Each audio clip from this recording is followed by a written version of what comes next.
Welcome back. Last time we finished off by creating this pillar. It doesn't really look much like a pillar. It looks like a couple lines.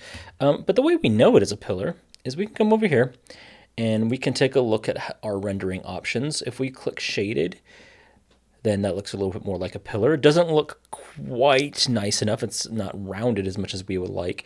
That's something you could always look here. If you go to find quality, then it's going to be a much nicer quality.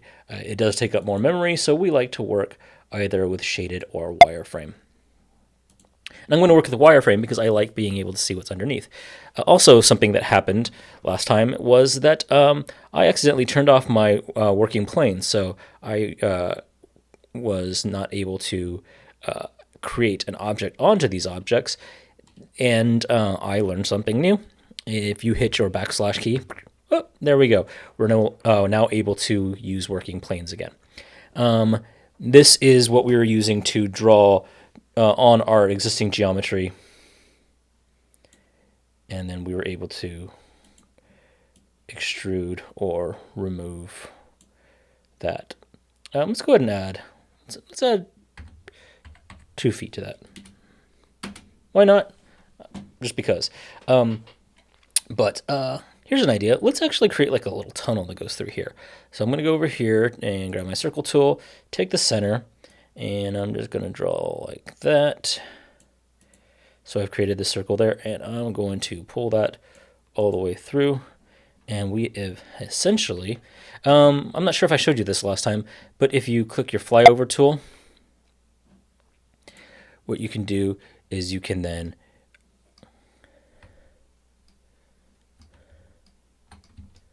there we go. It's control on the Mac as opposed to the command key. And I have a center mouse button. I'm clicking that, and I'm able to rotate that. If we were to, once again, click on Final Quality Renderworks, you will see that we have created a little tunnel. Isn't that cute? Of course, we have to allow that to render out. So let's go back to wireframe so we don't have to worry about, I'm going to go ahead and click this so I don't see that again. We don't have to worry about it processing the render. I'm going to hit my 1 on my keypad so I can go back into full left isometric. And I think it's time that we build some flats. So we're going to start over here in this corner and come this way. And I know that I want this to be 4 feet. So let's go, because I started on the right side, I'm going left. I'm going to be negative 48. And I actually only want it 1 inch because we're going to use material that keeps our flat to about 1 inch. And then, oh, look what I did. I'm going to click my flyover tool, or access the flyover tool. Now, I actually intended to make it down here, but I couldn't see it because of the way I had things arranged. But this is fine for me. I'm going to go ahead and click on that. And I'm going to drop it.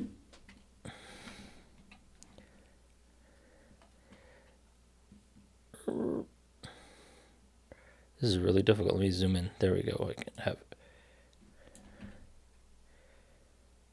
All right. Push pull. We're going to pull this up.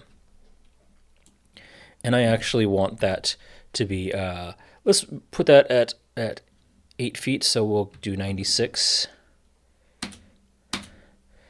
And if I go over here to my shape, you'll see that it's 8 feet. However, our bottom is set at 2 feet. I can click 0, and I've dropped that down, and you know that that's true because I zoomed out, and it's now there.